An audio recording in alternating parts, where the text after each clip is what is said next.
Rain hammered Sterling City, drumming a relentless rhythm on the rooftops and cobblestones, as if the sky itself was trying to drown out the city's secrets. The downpour blurred the sharp edges of neon and brick, turning everything into a watercolor of shadows and light. But it never washed away the filth. The gutters overflowed with more than just water: old sins, broken dreams, and the kind of grime that clings to your soul. Neon signs bled color onto the streets: red, blue, green, each a false promise in the darkness. They flickered and buzzed, advertising hope to the hopeless, but everyone knew better. In Sterling City, hope was just another hustle. My name's Jack Corrigan, detective. Some nights, the badge feels like a curse, a weight that drags you down into the muck you're supposed to clean up. I've seen too much to believe in happy endings. Tonight, I was after a ghost, the Silhouette, a thief who moved like smoke, leaving only rumors and fear. My superiors wanted him behind bars, but nobody could even prove he was real. He was a story whispered in back rooms and dark alleys. The press wanted a headline. They wanted a monster to sell papers, a name to blame for the city's sleepless nights. I just wanted a night's sleep. But in this city, sleep is a luxury and dreams are for fools. The car stopped outside a crumbling tenement. Rookie Miller, eyes too wide, looked at me. "This is the place, detective." He was fresh from the academy, still believed in right and wrong. I envied him just a little.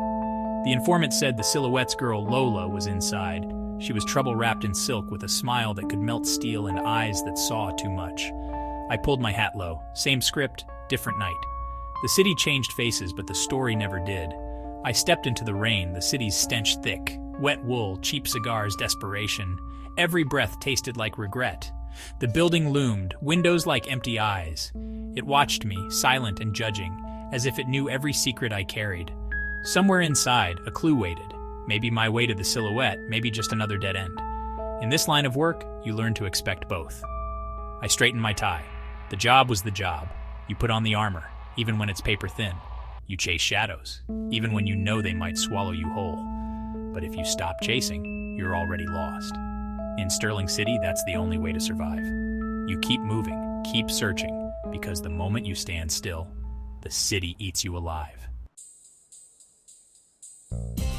Sterling City was a beast. Steel, concrete, broken dreams. I'd learned its language, every alley a story, every shadow a warning. The Silhouette was its ghost, haunting the gears, stealing more than jewels. He stole the city's illusion of safety. Justice here was currency, and monsters wore respectable faces. As I climbed the tenement stairs, the city's weight pressed down.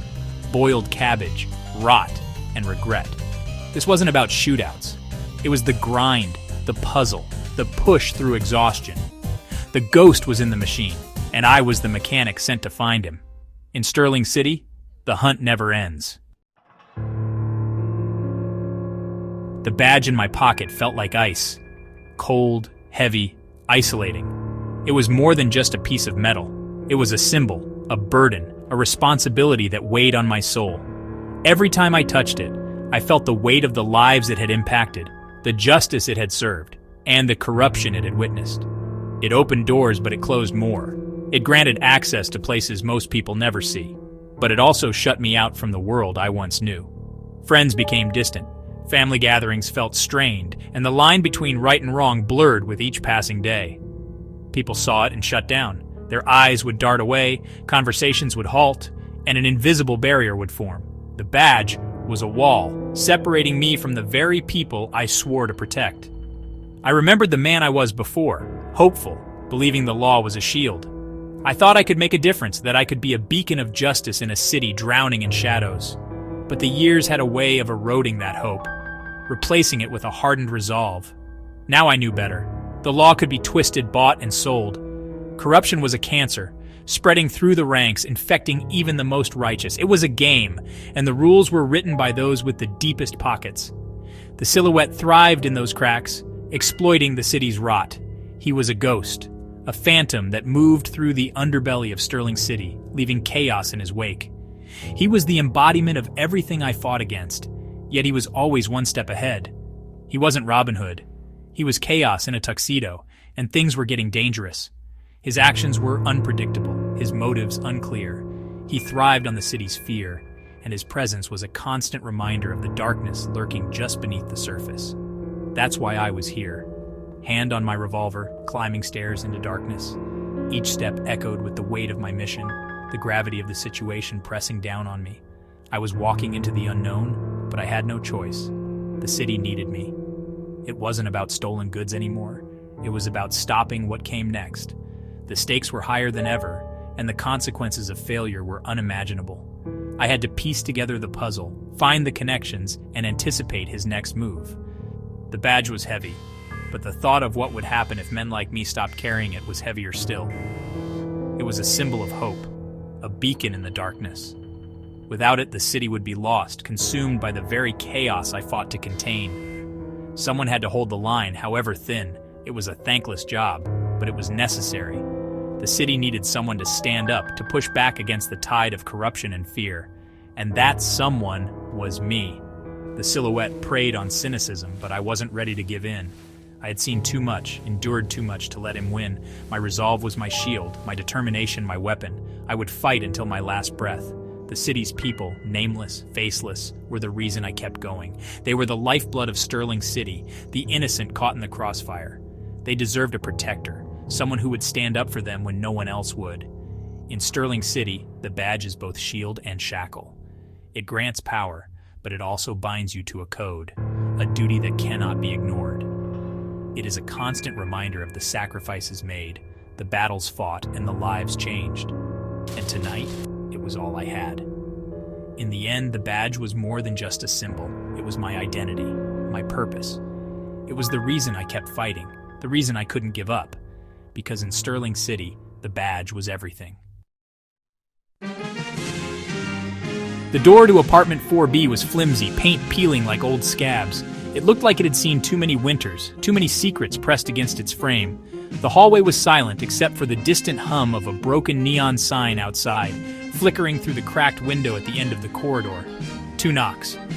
"Police, open up!" My voice echoed, bouncing off the chipped plaster, carrying a weight that made the shadows twitch. A woman's eye, Lola, peered out, mascara smudged, hope long gone.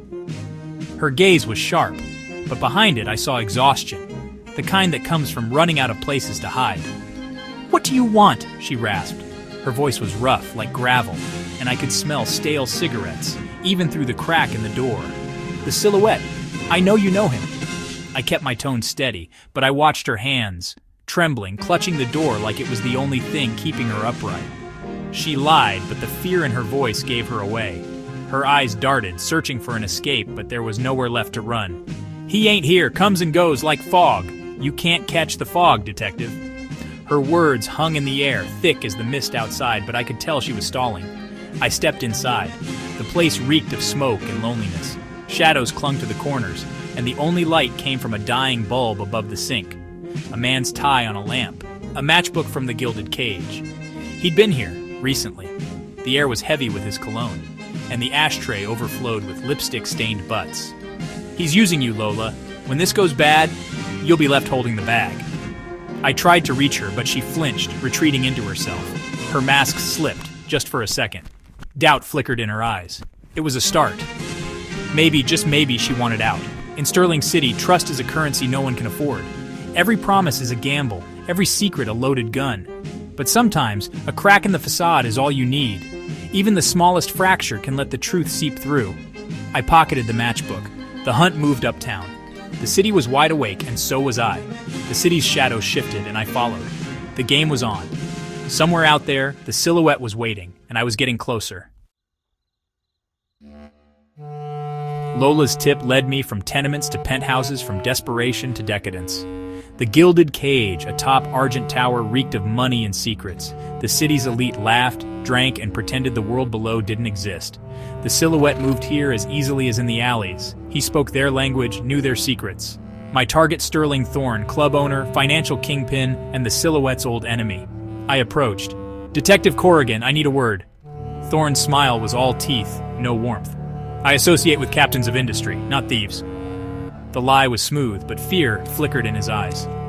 The silhouette wasn't just a nuisance. He was a threat. In Sterling City, the higher you climb, the further you have to fall. And Thorne was teetering on the edge. I left with more questions than answers. The city's mask was slipping. The real story was buried deep. I left the club, rain washing away the pretense. Thorne was hiding something.